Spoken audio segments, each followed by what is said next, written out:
உங்களுக்கே தெரியாம நீங்க ஒரு பெரிய ஹெல்ப் எனக்கு பண்ணீங்க. நீங்க கொடுத்த அத்தனை விமர்சனங்களையும் என்கிட்ட தொகுப்பா நான் வச்சிருக்கேன். அதை நான் படிக்கும்போது என்னால திருப்பி முடியும்னு நான் நம்புறதுக்கு முக்கியமான காரணம் நீங்க தான். மைக் எனக்கு புதுசு இல்லை, ஏன்னா நான் டெய்லி மைக்ல பேசுறேன். என்ன ஒரு தமிழ் திரைப்படத்துல ஒரு இயக்குனரா நீங்கெல்லாம் அங்கீகரிச்சு நேத்தியோட 2 வருஷம் ஆயிருக்கு. ஏன்னா லக்கி மேன் ரிலீஸ் ஆனது செப்டம்பர் 1, 2023. ஸோ இன்னைக்கு திருப்பி 2 வருஷம் கழிச்சு குமார சம்பவம் அப்படின்ற இந்த படத்துக்காக நான் மறுபடியும் உங்கள் முன்னாடி பேசுகிறதுக்கு ரொம்ப சந்தோஷப்படுறேன். ஃபஸ்ட்டு பானிபூரிக்கு நீங்கள் கொடுத்த ஆதரவு ஒரு சின்ன ஒரு வெப் சீரிஸ் தான், அது ஷார்ட் ஃப்ளிக்ஸில் வந்துச்சு. பட் அது என்னமோ படம் மாதிரி எவ்வளோ பேர் ரிவ்யூஸ் எழுதுனீங்க. அதே மாதிரி தான் லக்கி மேனுக்கு நீங்கள் கொடுத்த ரிவ்யூஸ். என்றைக்காவது லைஃப்பில் நம்ம தோத்துட்டோமோ, நம்ம டவுன் ஆகிட்டோமோ அப்படின்ற மாதிரி ஃபீலிங் இருந்ததுன்னா உங்களுக்கே தெரியாமல் நீங்கள் ஒரு பெரிய ஹெல்ப் எனக்கு பண்ணீங்க. நீங்கள் கொடுத்த அத்தனை விமர்சனங்களையும் என்கிட்ட தொகுப்பாக நான் வச்சுருக்கேன். அதை நான் படிக்கும்போது என்னால் திருப்பி முடியும்னு நான் நம்புறதுக்கு முக்கியமான காரணம் நீங்கள் தான். ஸோ ஊக்கம் கொடுத்த ஊடகத்துக்கு என்னுடைய முதற்கண் வணக்கம். அடுத்தது தேங்கிங் லிஸ்ட் ரொம்ப பெருசு. பட் நான் என்னென்னா ரொம்ப எமோஷ்னலாக சாஃப்ட் ஸ்டோரிலாம் நான் சொல்ல போகிறதில்ல. பட் நான் கொண்டாடி இந்த நிகழ்ச்சியை முடிச்சு வைக்கணும் அப்படின்னு நினைக்கிறேன். அந்த கொண்டாட்டத்தின் முதல் பகுதியை இப்போ பண்ண போகிறோம். அந்த கொண்டாட்டம் எனக்கான கொண்டாட்டம் இல்லை, கிட்டத்தட்ட நம்மளோடவே பல வருடங்களாக ஓடி ஆடி அட்டகாசம் பண்ணி எல்லா இடத்துலையும் எல்லாருக்குமே தன்னை பிடிக்கிற மாதிரி ஒரு மனுஷன் 30 வருஷம் வேலை பண்ணியிருக்காரு அப்படின்னா அவரை கொண்டாடாமல் யாரை கொண்டாடுறது? 30 வருடங்கள், 575 திரைப்படங்கள், அதையெல்லாம் தாண்டி இன்னைக்கும் பிஆர்ஓ அப்படின்னா ஃபஸ்ட்டு ஞாபகம் வர முதல் பேர் நிகில் முருகன். ஸோ இந்த படத்துக்கு அவர் பிஆர்ஓவாக இருக்கிறது நிஜமாவே எங்களுக்கு ரொம்ப பெரிய சந்தோஷம். And we want to do some honours for him. அதனால கணேஷர் ப்ளீஸ். குமார சம்பவம். இந்த குமார சம்பவம்னா என்ன அப்படின்னு நிறைய கேள்விகள் இருக்கு. கேள்விகளுக்கான ஒரே விடை என்னன்னா, குமரனுடைய வாழ்க்கையில் நடந்த சம்பவங்கள் தான் இந்த படம். ஸோ அப்படி நீங்கள் எடுத்துக்கலாம். படம் பார்க்கும்போது உங்களுக்கு இது புரியும். அண்ட் இந்த மேடையில் இருக்கிற எல்லாரை பற்றியும் நான் நிறைய பேசணும் அப்படின்னு ரொம்ப ஆசைப்பட்றேன். ஸோ அதனால் ரொம்ப டைம் எடுத்துக்க மாட்டேன். பட் ப்ராபப்ளி கொஞ்சம் டைம் எடுத்துக்கிறதுக்கான ஒரு ஸ்கோப் நான் எடுத்துக்கிறேன். ஃபஸ்ட்டு நான் யார்கிட்டேருந்து ஆரம்பிக்கணும் அப்படின்னா, எல்லோரும் கடைசியாக ப்ரொடியூசரை பற்றி பேசுவாங்க. நான் ஃபஸ்ட் எடுத்த உடனே ப்ரொடியூசர் பற்றி பேசிடலாம் அப்படின்னு ஒரு ஐடியாவில் இருக்கேன். ஏன்னா குமரன் மூலமாக தான் எனக்கு கணேஷ் சார்லாம் அறிமுகம். ஒரு கதையை சொல்லும்போது ஒரு 2-3 பேர் சேர்ந்து கதை கேட்குறேன். இது ஜென்ரலாக நடக்கிற ப்ராசஸ் தான். அதெல்லாம் பண்ணி முடிச்சதுக்கப்புறம் நான் உடனே அந்த கதை டேக் ஆஃப் ஆகுது, உடனே ஓகே ஆகுது. அண்ட் கடகடன்னு ப்ராஜெக்ட் நகர்ந்து போகுது. அண்ட் அடுத்தடுத்த கட்டங்களுக்கு இந்த ப்ராஜெக்ட் ரொம்ப வேகமாக போகுது. அப்படின்னும் போது கணேஷருடைய ஒரு முடிவோடைய ஒரு வலிமை என்ன அப்படின்றது எனக்கு ஃபஸ்ட்டு அப்போ தான் புரிஞ்சிச்சு. அப்புறம் என்னென்னா, இந்த ஒர்க் அவுட் பண்ணுறவங்களுக்குலாம் ஒன்று தெரியும்னு நினைக்கிறேன். இன்டர்வல் ட்ரைனிங்னு ஒன்று இருக்கும். அதாவது 10 நிமிஷம் ஓடுவாங்க, 3 நிமிஷம் நடப்பாங்க, 1 நிமிஷம் தவழ்வாங்க, திருப்பி ஓடுவாங்க, அந்த மாதிரி. ஸோ எங்கள் ப்ராஜெக்ட் இன்டர்வல் ட்ரைனிங் மாதிரியே நடந்தது. திடீர்னு 10 நாள் பேய் மாதிரி வேகமாக ஓடும், திடீர்னு பார்த்தா சவுண்டே இருக்காது. இப்படிலாம் நடந்துக்கிட்டே இருக்கும். நான் என்னடா இது நல்லா தானே போயிட்டுருக்கு, ஏன் திடீர்னு நிற்குது, ஏன் இப்படி இருக்குது? இந்த மாதிரி எல்லா டைரக்டருக்கும் இருக்கிற ஒரு சின்ன கலக்கம் இருக்கும். ஏன்னா டைரக்ஷன்றது ஒரு பெரிய ஃப்ளோ. அந்த ஃப்ளோ டிஸ்டர்ப் ஆச்சு அப்படின்னா அதில் எத்தனை விஷயங்களை நம்மளால் திருப்பி கொண்டு வர முடியும்னு தெரியாதுன்றதை நான் ரொம்ப தீர்மானமாக நம்புகிறேன். அப்புறம் பார்த்தா ரொம்ப தள்ளி போடுறாங்களே அப்படின்னு பார்த்து ரொம்ப நாள் பார்த்துக்கிட்டே இருக்கேன். ஒரு ஸ்டேஜில் எனக்கு எப்படி தோணுச்சுன்னா, தள்ளி போடலான்ற டெசிஷனையே தள்ளி போடுறாங்களே, அந்த லெவலுக்கு இவங்க இருக்காங்கன்ற மாதிரி ஒரு டவுட் எனக்கு இருந்தது. அப்புறம் ஒரு விஷயம் என்னோட கிரிக்கெட் கோச் ரமேஷ் சார் ஒன்று சொல்லி கொடுத்தாரு. அவர் சொன்னது எனக்கு ஞாபகம் அது திடீர்னு ஒரு நாள் ஸ்ட்ரைக் ஆச்சு. என்னன்னா, கணேஷ் சார் இயல்பிலேயே இடது கை பழக்கம் இருக்கிற ஒரு மனிதர். ஸோ இந்த இடது கை பழக்கம் இருக்கிறவங்க என்னன்னா, அவங்களுடைய அப்ரோச்சே மெத்தாடிக்கலாக இருக்கும். அது நமக்கு ஸ்லோவாக தெரியும். ஆனால் அவங்க ஒரு டெசிஷன் எடுத்தாங்கன்னா உலகமே எதிர்த்து நின்றாலும் அதை பேக் பண்ணுவாங்க, அதில் நிற்பாங்க உறுதியாக அப்படின்னு. ஸோ கணேஷ் சார் உறுதியாக நின்றதுனால மட்டும்தான் இந்த மேடையில் நான் உறுதியாக நின்று பேச முடியுது. So thank you Ganesh sir. நீங்கள் இல்லைன்னா this is not possible. And நான் ஒரு தடவை இந்த வானிலை பார்க்கும்போது நம்ம தமிழ்நாடு வெதர்மேன் சொல்லுவார், நுங்கம்பாக்கம்ல இவ்வளோ மழை, மீனம்பாக்கம்ல இவ்வளோ. எப்போ பாரு நுங்கம்பாக்கத்தில் நிறைய மழை பெஞ்சதே நான் ஃபீல் பண்ணுறேன்னா அதுக்கு ரொம்ப முக்கியமான காரணம் கணேஷ் சார் தான். அவ்வளோ நல்லவரை சத்தியமாக சினிமாவில் கூட காட்ட முடியாது. ஏன்னா இந்த ப்ராஜெக்ட்டு நடந்த டைமில் இப்போ வரைக்கும் யாருக்கும் ஒரு பேமெண்ட் பெண்டிங் அப்படின்றது இல்லை. எல்லாருக்கும் நேரத்துக்கு அவங்களுக்கான சம்பளம், அவங்களுடைய திறமைக்கும் தகுதிக்கும் வாய்ந்த சம்பளம், யார்கிட்டையும் பார்கெயின் கூட பண்ணாமல் அவங்க கேட்குற சம்பளத்தை கொடுக்குற ஒரு எக்ஸ்ட்ராடினரியான முதலாளி. நான் உண்மையிலே சொல்கிறேன், ஒரு டைரக்டராக நான் இந்த படத்தில் ஜெயிச்சேன்னா எனக்கு இன்னொரு படம் கிடைக்கலாம், இன்னும் 2 படம் கிடைக்கலாம். ஆனால் ஒரு ப்ரொடியூசராக என் ப்ரொடியூசர் ஜெயிக்கணும்னு நான் ஏன் ஆசைப்பட்றேன்னா, அவர் ஜெயிச்சா என்ன மாதிரி ஒரு 3-4 டைரக்டருக்கு லைஃப் கிடைக்கும். I am very sure. அந்த அளவுக்கு ஹீஸ் அவ்வளோ பேஷன் இருக்குது அவருக்கு ஒரு விஷயத்த பண்ணுறதுல. எனக்கு அதுதான் ரொம்ப பிடிச்சது அவர்கிட்ட. அண்ட் இன்னைக்கு குமரன் வந்து எனக்கு ஒரு அண்ணன் மாதிரி அப்படின்னு பேசினார் தெரியுமா. நிஜமாவே அண்ணன் மாதிரின்லாம் சொல்ல வேணாம், அண்ணனே சொல்லியிருக்கலாம் குமரன் என்னை பொறுத்த வரைக்கும். அந்த மாதிரி தான் அவர் வந்து குமரனை பார்க்குறாருன்னு நான் நினைக்கிறேன். அடுத்தது யாருன்னா, இந்த ப்ராஜெக்டில் வந்து முதல் முயற்சியாக எதுலேருந்து பாட்டிலேருந்து தான் ஆரம்பித்தோம். ஸோ அச்சு தான் ஆரம்பித்தோம். அச்சு கூட ஒர்க் பண்ணுறது ரொம்ப அலாதியான அனுபவம். பேசிக்காக அச்சு மாதிரி ஒரு கம்போசர் வந்து ரொம்ப ரொம்ப ரேர். அது எத்தனை பேருக்கு தெரியும் தெரியல. ஏன்னா இன்றைக்கி தமிழ் சினிமா எந்த கட்டத்துக்கு போயிருக்குன்னா, ஒரு படம் கூட வராத ஒரு மியூசிக் டைரக்டருக்கு 10 படம் கொடுக்கறதுக்கு எல்லாம் ரெடியாக இருக்காங்க. ஆனால் பின்னோக்கி போய் பார்த்து நல்ல மியூசிக் டைரக்டர்ஸ் நிறைய பேர் இருக்காங்க. அவங்கள ஒரு கம்போசரை மேலே கொண்டு வருவோமேன்ட்டு சொல்லிட்டு ஏதாவது ஒரு டைரக்டர் ஏதாவது ஒரு ப்ரொடியூசர் யோசிச்சாங்கன்னா அச்சு மாதிரி நிறைய பேரை நம்ம திருப்பி மீட்டு கொண்டு வர முடியும் அப்படின்னு நான் நினைக்கிறேன். விடியாத இரவு பாட்டு எதுக்காக பண்ணோன்றதை நான் இப்போ சொல்கிறேன். உண்மையிலேயே என் தாத்தா பாட்டி காலத்தில் மயக்கமாக கலக்கமாக இருந்தது. என்னுடைய அப்பா அம்மா ப்ராபப்ளி இன்னும் கொஞ்சம் தள்ளி வந்த காலத்தில் வந்து யாராவது டவுனாக இருந்தால் ஒவ்வொரு பூக்களுமேனு ஒரு பாட்டு இருந்தது. இப்போ இருக்கக்கூடிய 2K கிட்ஸுக்கு என்றைக்காவது அவன் டவுன் ஆவான்ல, அப்போது அவன் லைஃப்பில் திருப்பி அவன் மேலே வரணுன்னா நம்ம ஒரு பாட்டு பண்ணணும் அப்படின்னு எங்களுக்கு தோணுச்சு. அதுதான் விடியாத இரவு பாட்டில் வி ட்ரைட். அது என்னுடைய ஞான குரு ஞான தகப்பன் கண்ணதாசனுக்காக இந்த பாட்டை ஒருவேளை அவர் எழுதினா எப்படி எழுதுவார் அப்படின்னு நினச்சி நான் எழுதின பாட்டு அது. இந்த படத்தில் 6 பாட்டு பண்ணோம். இந்த 6 பாட்டுமே ஒரு பாட்டு வந்து பாரதியாருக்கு டெடிகேட் பண்ணோம், ஒரு பாட்டு நாமுத்துக்குமாருக்கு டெடிகேட் பண்ணோம், ஒரு பாட்டு வைரமுத்து சாருக்கு பண்ணோம், ஒரு பாட்டு வாலி சாருக்கு பண்ணோம், ஒரு பாட்டு கண்ணதாசன் சாருக்கு பண்ணோம், ஒரு பாட்டு இப்போ இருக்கிற அசல் கோளார் பால் டப்பா மாதிரி நம்மளாலையும் எழுத முடியாதுன்னு சும்மா ட்ரை பண்ணி பார்த்தோம். அதுவும் எனக்கு தெரிஞ்சு நல்லா தான் வந்திருக்குன்னு நினைக்கிறேன். ஸோ யாருக்கும் வாய்ப்பு கொடுக்கக்கூடாது அப்படின்ற எண்ணம்லாம் எனக்கு கிடையாது மிஸ்டர் ஆனந்த். நீங்கள் சொன்னீங்க. எனக்கு என்னென்னா, இந்த படத்தில் நான் வாய்ப்பு கொடுத்துக்கிட்டேன் அப்படின்னு நான் நினைக்கிறேன். ஏன்னா எனக்கு ஒரு வாய்ப்போட அருமை தெரியும். எனக்கு கொடுத்த வாய்ப்புகள், நிராகரிக்கப்பட்ட வாய்ப்புகள்லாம் எவ்வளோ இருந்ததுன்னு தெரியும். நான் ஒரு வேளை தப்பாக எழுதினேன்னா வேறு யாராவது யோசிக்கலாம் அப்படின்றது தான் என்னோட ஐடியா. ஆனால் எனக்கு தெரிஞ்ச வரைக்கும் என்னோட கதைக்கான பாடல்களை என்னால் எழுத முடியும் அப்படின்னு நான் நம்பினா நான் எழுதினேன். பட் எல்லா படத்துலையும் நான் அதை பண்ணுவேனான்னு கிடையாது, கண்டிப்பாக கிடையாது. Because I want to collaborate with lot of talents. Kumara Sambavam has to be special for me. இந்த படத்துடைய அத்தனை literature, anything that you see, ரைட்டிங்லேருந்து ஆரம்பித்து பாட்டுலேருந்து ஆரம்பித்து எவ்ரி திங், எழுத்துன்னு நீங்கள் எதை கேட்டாலோ பார்த்தாலோ இது அத்தனையும் நான் ஓன் பண்ணணும்னு நினச்சேன். இது ஒரு பேராசைன்னு கூட சொல்லலாம். பட் அந்த பேராசைக்கு பின்னாடி ஒரு மிகப்பெரிய அடுத்த பேராசை இருக்குது. என்னென்னா, ஆடியன்ஸ் டிசர்வ் ஃபென்டாஸ்டிக் என்டர்டெயின்மெண்ட். அந்த ஆடியன்ஸ்க்கு இந்த மாதிரி ஒரு என்டர்டெயின்மெண்ட்டை இது வரைக்கும் யாரும் கொடுக்கல அப்படின்னு சொல்கிறதுக்காக உயிரை கொடுத்து அவ்வளோ வேலை நான் பண்ணேன் அப்படின்னு நான் சொல்லிப்பேன். இதை நான் சொல்லும்போது with a lot of humbleness only I'm telling. ஏன்னா இன்றைக்கி ஆடியன்ஸ்க்கு வந்து ஒரு தேட்டருக்கு வரும்போது, எங்கேயாவது ஒரு மாலுக்கு வந்து பார்க்கும்போது, குழந்தைங்களோட வர நிறைய பேரண்ட்ஸ்க்கு வந்து எந்த படத்துக்கு போகிறதுனே தெரில. யூஏ இருக்குது, போகலாமா வேணாமா, ஐயோ இது ஏவா இருக்குது, இதுங்க போகவே வேணாம், இது பயங்கர ஆக்ஷன் படமாக இருக்கும், குழந்தைங்களை கூப்பிட்டு போனோம். இந்த மாதிரி ஒரு அப்பா அம்மா எப்பயுமே குழப்பத்தில் இருக்காங்க. அந்த அப்பா அம்மாக்கள்லாம் கவலையப்படாமல் உங்கள் வீட்டில் இருக்கிற நண்டு சிண்டு எல்லாத்தையும் கூட்டிகிட்டு கண்டிப்பாக செப்டம்பர் 12 நீங்கள் தேட்டருக்கு வரலாம். உங்கள் வீட்டில் இருக்கிற பெரியவங்களையும் கூட்டிகிட்டு வாங்க. குடும்பமாக இந்த மாதிரி ஒரு படத்தை நீங்கள் என்ஜாய் பண்ணுறதுக்கு we have done something. So அச்சுக்கு அப்புறம் அடுத்தது என்னுடைய டிஓபி ஜெகதீஷ் அண்ட் வாசு. இவங்க 2 பேரும் வந்து எப்படின்னா, எங்கள் ப்ராஜெக்ட் ஒரு ஸ்பிரிச்சுவலி எம்பவர்ட் ப்ராஜெக்ட் அப்படின்னு சொல்லுவேன். ஏன்னா நான் ஜெகதீஷை ஜக்கின்னு கூப்பிடுவேன், வாசுவை வாசுதேவ்னு கூப்பிடுவேன். ஸோ யோசிச்சு பார்த்தீங்கன்னா ஜக்கி வாசுதேவ் அப்படின்னு ஒரு பேர் வரும். அவரும் ஒரு பெரிய சத்குரு. ஸோ அவரோட பிளெஸிங் எப்படியோ கூடவே சுற்றிட்டு இருக்கு அப்படின்ற மாதிரி ஒரு ஃபீலிங் இருக்கும். ஆனால் இவங்க 2 பேரும் ரொம்ப அநியாயத்துக்கு நல்லவங்க. சத்தியமாக சொல்கிறேன், அவங்க ஒய்ஃப் கிட்ட நான் ஃபோன் பண்ணி கேட்டால் அவங்க என்ன திட்டினாங்கன்றது எனக்கு தெரியும். என் எதிர்க்க எதையுமே காட்ட மாட்டாங்க. ஆனால் நான் சொன்ன எல்லாத்தையும் பண்ணாங்க, சொன்னதுக்கு மேலேயும் பண்ணாங்க. ஸோ அவங்களுக்கு நான் எந்த விதத்துலையும் நன்றி கைமாறலாம் நான் எதுவுமே, சம்பளம் கொடுத்தோம் அது எல்லாருமே கொடுக்குறது தான். பட் அதுக்கு மீறி நான் என்ன கொடுக்க முடியும்னு தெரியல. But I think I have given them some showreel. So இந்த மாதிரி 2 திறமையாளர்களெல்லாம் யூஸ் பண்ணணும் இண்டஸ்ட்ரி அப்படின்னு தான் நான் நினைக்கிறேன்.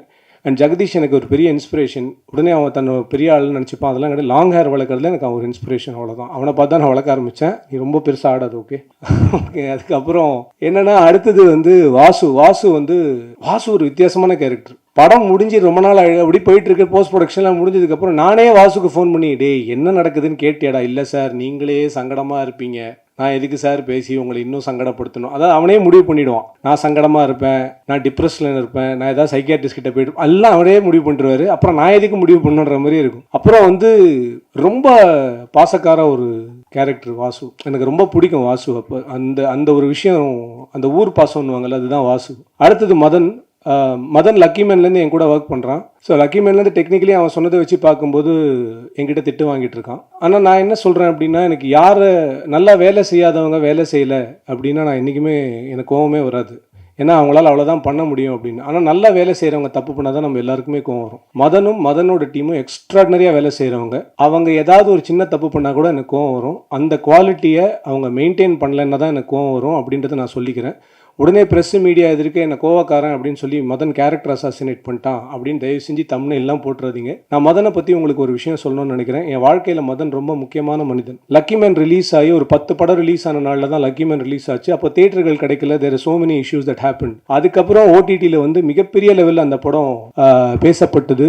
இது எல்லாமே நடக்கும்போது அந்த படத்தில் ஒர்க் பண்ண நிறைய பேர் என் கூட அதுக்கப்புறம் தொடர்புலேயே யாருமே பேசல. ஒரு படம் ரிலீஸ் ஆகிடுச்சுன்னா நிறைய பேர் காணாமல் போயிடுவாங்க. ஆனால் நான் உடஞ்சிடக்கூடாதுன்னு டெய்லி எனக்கு ஃபோன் பண்ணி, சார் பாருங்கள் சார், இது சூப்பராக வந்திருக்கு பாருங்கள் சார், இவன் என்ன ரிவ்யூ போட்டிருக்கான் பாருங்கள் சார், டெய்லி இருக்கிறது. எதுக்கு ஒரு editor of a film should do this அப்படின்னு ஒன்று இருக்குது, அதுவும் எனக்கு. ஸோ அந்த மாதிரி நான் உடஞ்சிடக்கூடாது அப்படின்னு சொல்லிட்டு என்னை ஹோல்ட் பண்ண ஒரு எக்ஸ்ட்ராடினரி ஹியூமன் பீயிங் மதனோடைய அசிஸ்டன்ட்ஸ் வந்து என் அசிஸ்டன்ட்ஸை விட நான் ஒரு படி நான் மேலே அவங்கள பார்ப்பேன். ஏன்னா எனக்காக உயிரை கொடுப்பாங்க லிட்டரலாக. அதுதான் அவங்கக்கிட்ட நான் ரொம்ப பிடிச்ச விஷயம். விநாயகம், அப்புறம் பிரணாத், தமிழ், இவங்க எல்லாமே மதனோட அசிஸ்டன்ஸ் கிடையாது, என்னோட அசிஸ்டன்ஸ் மாதிரி தான் நான் ட்ரீட் பண்ணுவேன்.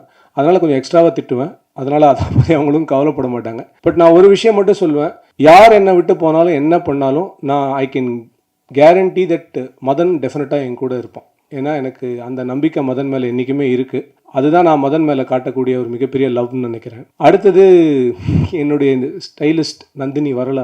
நந்தினியும் அவங்க கூட அகல்யான்னு ஒரு பொண்ணு இருக்கும். ஸோ இவங்க எப்படின்னா, எனக்கு ஏதாவது ஒரு ரெக்குவயர்மெண்ட் வேணும்னா எப்படியாவது கொண்டு வந்துடணும் அப்படின்னு நினைப்பாங்க. ஒரு நாள் காலைல ஒரு 7:30 மணிக்கு டாக்டர் கோட் ஒன்று விட்டுட்டாங்க.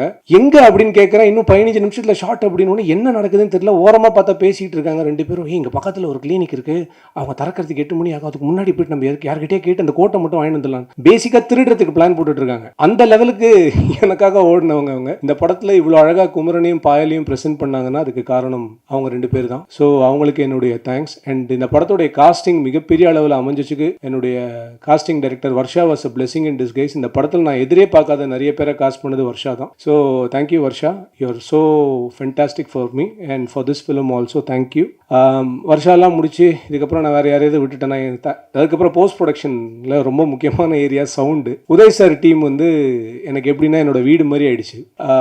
எத்தனை தடவை நாங்கள் வந்து இந்த படத்தை எவ்வளோ வெர்ஷன்ஸ் நாங்கள் வந்து எடிட் பண்ணி என்னென்னலாம் பண்ணாலும் இந்த படத்துடைய சவுண்டுக்காக ஒரு வேலை நடக்கணும். அந்த சவுண்டு வேலையை ரொம்ப அதாவது ஒரு சுணக்கம் இல்லாமல் பண்ணணும் அப்படின்வாங்களா, அது வந்து Uday sir team, especially Saravanan, Ranjith, எஃப்எக்ஸில் இவங்க எல்லாருமே எனக்காக என்னமோ தெரில என்ன ஒரு அவங்க ஃபேமிலி மாதிரியே என்னை ட்ரீட் பண்ணுவாங்க. அது என்னால் புரிஞ்சிக்க முடியும். உரிமையாக பேசுவாங்க, சண்டை போடுவாங்க, என் கூட சாப்பிடுவாங்க, வாங்க எல்லாரும் சேர்ந்து டீ குடிக்க போகலான்னு. இந்த மாதிரி தான் எங்களுக்குள்ள ஒரு ரிலேஷன்ஷிப் இருக்குது. And thank you Uday sir, Saravanan and Ranjith. இதை தவிர என்னுடைய அசிஸ்டன்ட் டைரக்டர்ஸ் இருக்காங்க.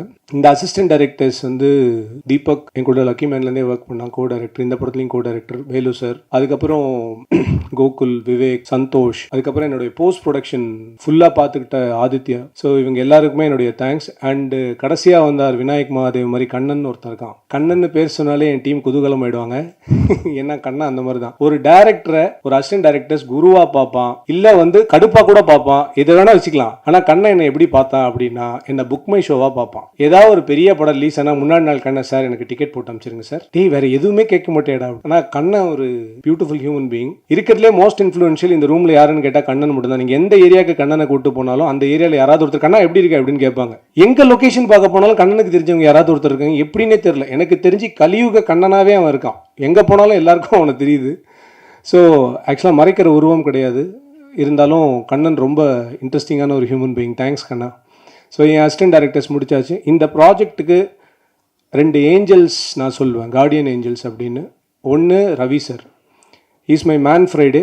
நான் from my heart I am telling you, நான் ஒரு டிப்பிக்கல் ஃபயர் அண்ட் ஐஸ் தான். எனக்கு கோவம் வரும், உடனே போய்டும். ஆனால் நான் கோவப்பட்டால் சாரி கேட்டுடுவேன். நான் இந்த மாதிரி தான். ஏன்னா நான் ஒரு கிரியேஷனில் இருக்கும்போது நான் இப்படி தான் இருப்பேன். சாதாரண டைம்லலாம் நான் இப்படி இருக்க மாட்டேன்.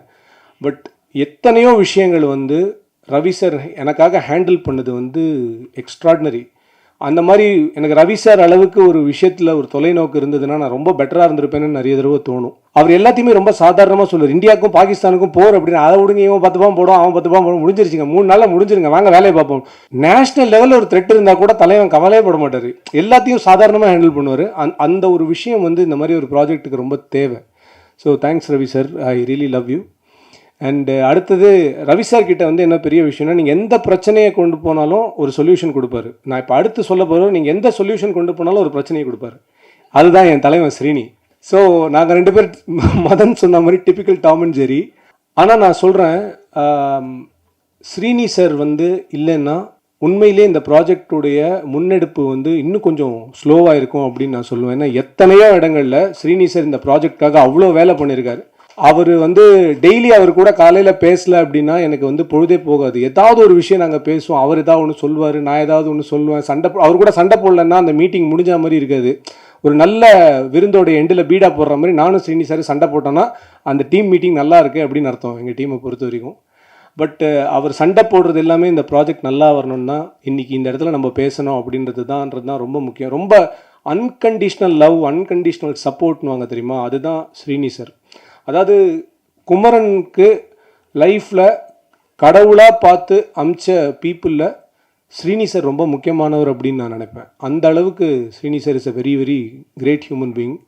தேங்க்யூ ஸ்ரீனி சார், நீங்கள் இல்லைன்னா இது கிடையாது அப்படின்னு நான் நினைக்கிறேன். Then coming to my actors, first GM Kumar sir, தாத்தாலேருந்து ஆரம்பிப்போம். ஜிஎம் குமார் சார் வந்து லாஸ்ட் மினிட் இன்க்ளூஷன். நாங்கள் வேறு ஒரு ஆர்டிஸ்ட் கேட்டோம், பட் அவர் கொஞ்சம் உடல்நிலை சரியில்லாதனால வர முடியல. ஜிஎம் குமார் சார் இப்படின்றதுக்குள்ளே வந்தார். ஃபஸ்ட்டு ஒரு 2 நாள் ஷூட் பண்ணிட்டு என்னை கூப்பிட்டுட்டே, யாரா நீ அப்படின்னு, அங்கேருந்து வான்ற, இங்கேருந்து நில்லுன்ற, எடுக்கிற, அவ்வளோதான்ற, போன்ற, வாழ்ற, என்ன நடக்குது எனக்கு புரியவே இல்லை அப்படின்னு. சார் நீங்கள் கதை அப்படின்னு, கதையெல்லாம் வேணாம், என் கேரக்டர் மட்டும் சொல்லணும். ஆனால் அவர் என் கூட ஒர்க் பண்ணுறது ரொம்ப பிடிச்சிருந்தது.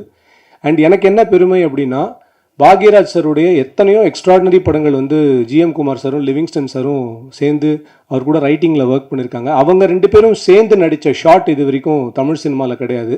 அப்பேற்பட்ட ஒரு நார்த்தில் சலீம் ஜாவித் மாதிரி சொல்லக்கூடிய ரைட்டர்ஸ் வந்து லிவிங்ஸ்டன் சாரும் குமார் சாரும். இவங்க 2 பேரும் சேர்ந்து நடித்த ஒரே ஷாட் அப்படின்றது, இதுக்கப்புறம் இது வேணால் வரலாம், முதல் ஷாட்டாக நான் வச்சுக்கிறேன். அது வந்து குமார சம்பவத்தில் தான் இருக்குது அப்படின்றது எனக்கு ஒரு மிகப்பெரிய பெருமை. அந்த பெருமை எனக்கு கொடுத்தாங்க 2 பேரும். லிவிங்ஸ்டன் சாருக்கும் ரொம்ப நன்றி. அடுத்தது எங்கள் அண்ணன் குமரவேல், பானிபூரிக்கு அப்புறம் இது. அவர் ஆக்சுவலாக அவங்ககிட்ட மேடை நாகரீதிக்காக வந்தான், யாரா ப்ரொடியூஸ் பண்ணுறாங்கன்னு கேட்டேன்லாம் சொன்னார். ஆக்சுவலாக ஃபஸ்ட் டைம் இவர்கிட்ட கதையை கொண்டு போய் சொல்லும்போது, டே என்னடா எப்போ பாரு போராளி ரோலே கொடுக்குறீங்க, என்னை பார்த்தா உங்களுக்கு வேறு எதுவுமே தெரியலையாடா அப்படின்ட்டு ஃபஸ்ட்டு ஃபீல் பண்ணார். அதுக்கப்புறம் பண்ண முடியாப்படா அப்படின்ட்டு, ஐயோ அண்ணனே முடியாதுன்ட்டாரு. அடுத்தது நான் என்ன பண்ணுறதுன்னு சொல்லிட்டு ப்ராஜெக்ட் அவுட்டு போல இருக்குது, அட்வான்ஸ்லாம் வாங்கிட்டு போய் இப்போ யாரை பிடிக்கிறது, இந்த ரேஞ்சுக்கு போயிட்டுருக்கு. அப்புறம் ஒரு வாரம் கழித்து அவர் திடீர்னு கூப்பிட்டு சரி நானே பண்ணுறவா அப்படின்னாரு. சரி பரவாயில்ல, அது அண்ணனுக்கும் தம்பிக்கும் இருக்கிற விஷயம். நான் கூட சொல்லுவேன் எங்கள் அண்ணனுக்கு நான் தான் பண்ணுவேன் அப்படின்னு. ஸோ எங்கள் அண்ணனுக்கு ஆக்சுவலாக நான் உண்மையிலே சொல்கிறேன், ராதாமோகன் சார் வந்து இந்த படத்தை பார்த்தார்னா அவர் குமரவேல் என்னோட பாலாஜி ஒன்று நல்லா யூஸ் பண்ணியிருக்கான்னு சொல்லணுன்ற ஒரே ஒரு எய்மில் தான் நான் குமரவேல்னா வந்து இந்த படத்தில் காமிச்சோம். அந்த கேரக்டர் வந்து குமரவேல்னாவை தவிர அவர் யாராலையுமே பண்ணியிருக்க முடியாதுன்றது தான் நீங்கள் படம் பார்க்கும்போது புரிஞ்சுப்பீங்க. அண்ட் இது ஒரு போராளியை பற்றின கதை, ஆனால் அவன் போராட்டத்தை பற்றின கதை கிடையாது. முதல்ல அதை புரிஞ்சுக்கணும். இது ஒரு ஃபிலிம் மேக்கரை பற்றின கதை, ஆனால் அவன் படம் எடுத்த கதை கிடையாது. அதையும் நீங்கள் புரிஞ்சுக்கணும். அதுக்கப்புறம் என்னுடைய பெஸ்ட்டு சிவா அரவிந்த் யார் அப்படின்னா, அந்த 16 வயது நிலையில் வந்து எல்லாரும் என்ன சப்பானின்னு சொல்கிறாங்க மயில் அப்படின்னு. நீ சப்பானி இல்லை கோபாலகிருஷ்ணன் அப்படின்வாங்க இல்லையா.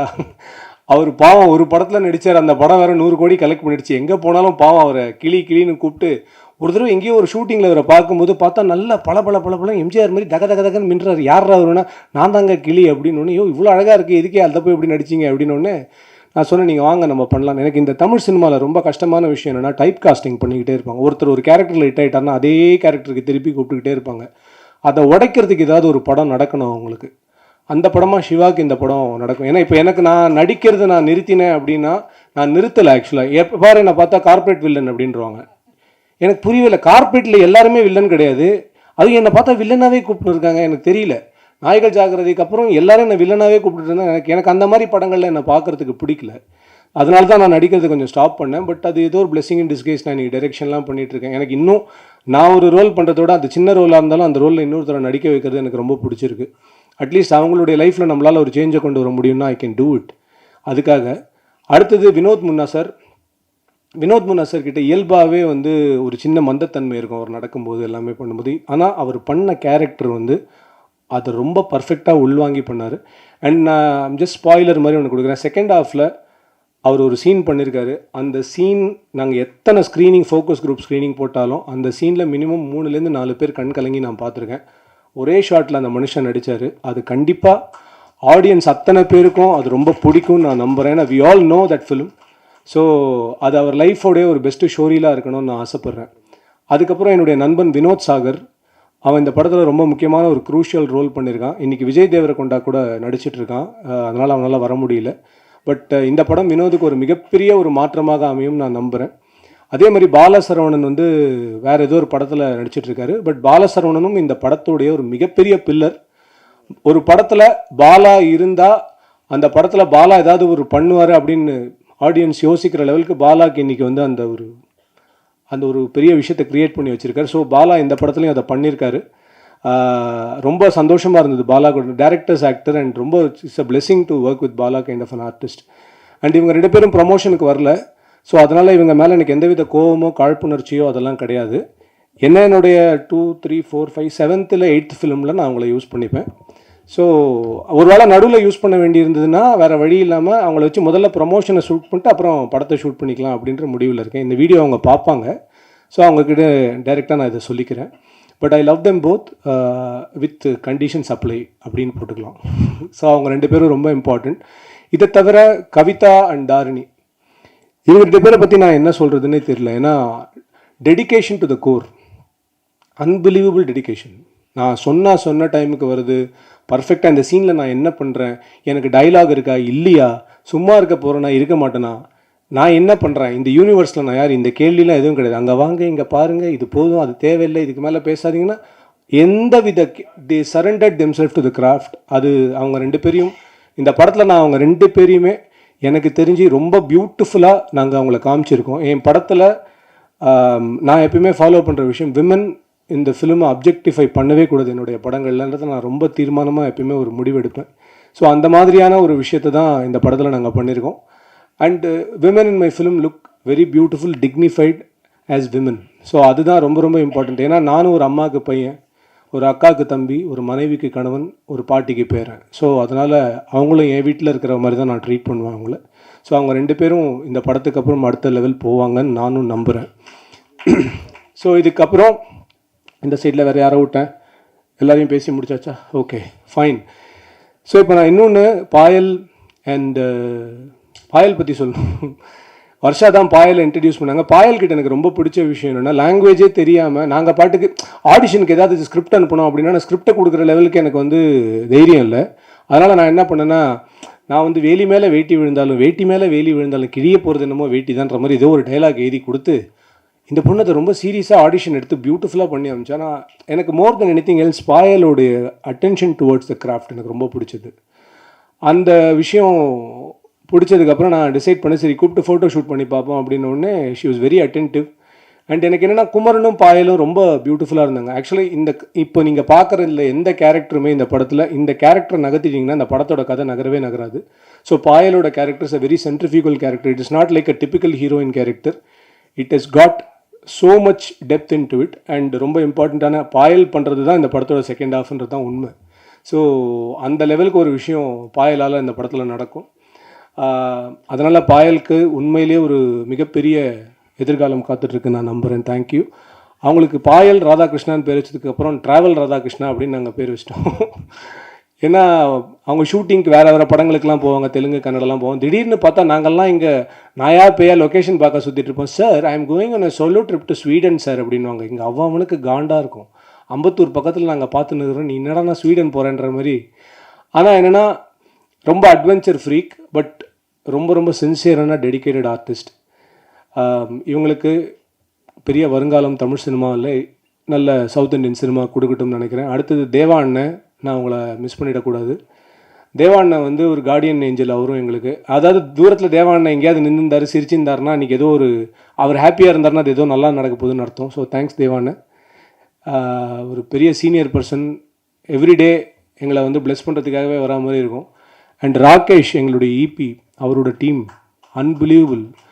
ராகேஷை வந்து நீங்கள் யார்கிட்ட வேணால் பேச வைக்கலாம், அந்த மாதிரி ஒரு மனுஷன். Super Rakesh sir. And Ram and மோகன் அண்ணா, மேனேஜர்ஸ் 2 பேரும் எக்ஸ்ட்ராடினரி. ஸோ இதை தவிர நான் வேறு யாரெல்லாம் சொல்லணுன்னா, நான் டிசைன் பண்ண சந்தோஷ், அவருக்கு என்னுடைய மிகப்பெரிய நன்றி. நான் யாரையாவது விட்டுருந்தா மன்னிச்சிருங்க. அண்ட் ஃபைனலாக நான் குமரன் பற்றி சொல்லணும் அப்படின்னு நினைக்கிறேன்.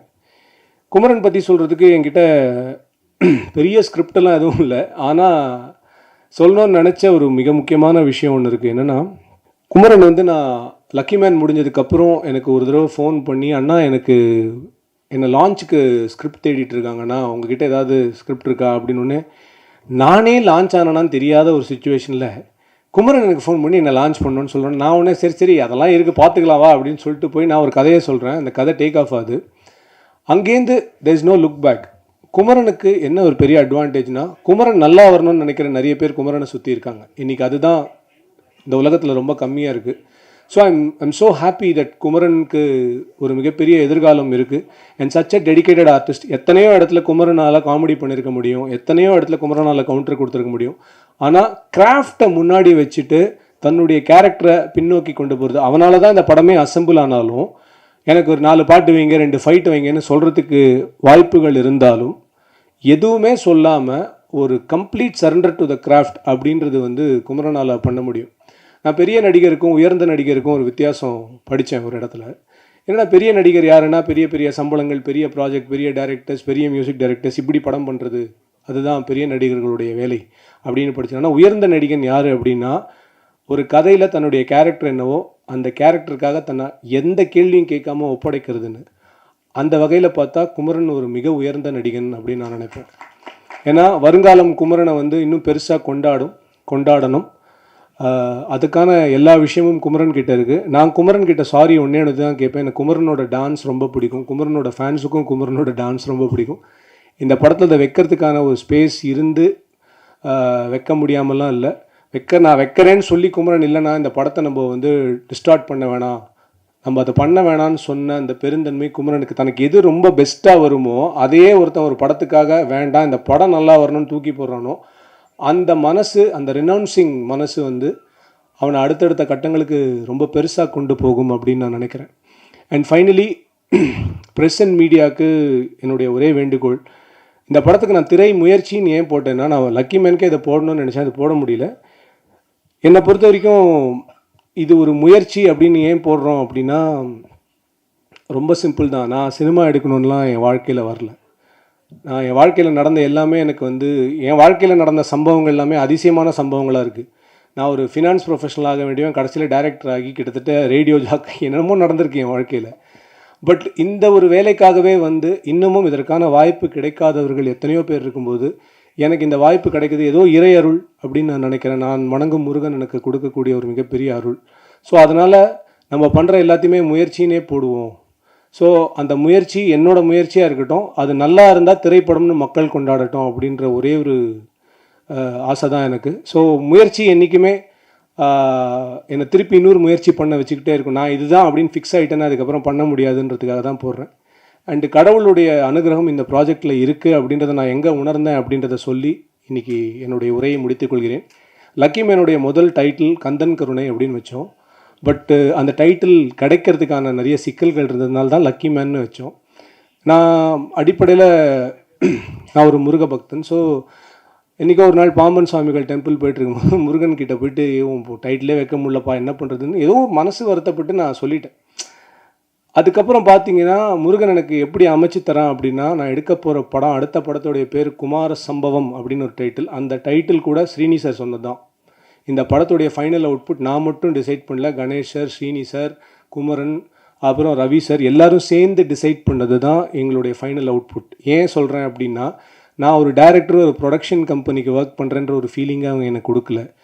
நான் என்னோடய ஃபேமிலிக்கு ஒர்க் பண்ணுறேன்ற ஒரு ஃபீலிங்கை அவங்க எனக்கு கொடுத்தாங்க. எந்த டைரக்டரும் ஒரு ப்ரொடக்ஷன் கம்பெனி எனக்கு தெரிஞ்சு இப்போ இந்த மாதிரி பேச மாட்டாங்க. நான் சொல்கிறேன்னா என்னை எந்த அளவுக்கு அவங்க ட்ரீட் பண்ணியிருக்காங்கன்றதை நீங்கள் புரிஞ்சுக்கலாம். ஸோ இப்போது இந்த கதைக்கு வரேன். இப்போது படத்துடைய பேர் குமார சம்பவம், அடுத்த படத்துடைய பேர். அந்த படத்தில் ஹீரோ யாருன்னா குமரன், கூட குமரவேல், கூட ஜிஎம் குமார் அண்டு காமெடியன் பால சரவணன். எல்லாத்துக்கும் மேலே இந்த ப்ரோக்ராம் இவ்வளோ சிறப்பாக நடக்கிறதுக்கு காரணம் எங்கள் அண்ணன் நிக்கில் முருகன். இதுக்கு மேலே நான் வந்து இதுக்கு மேலே நான் முருகன் கிட்ட கேட்கவே முடியாதுன்ற லெவலுக்கு ஒரு விஷயம் நடந்திருக்கு. So I am so happy.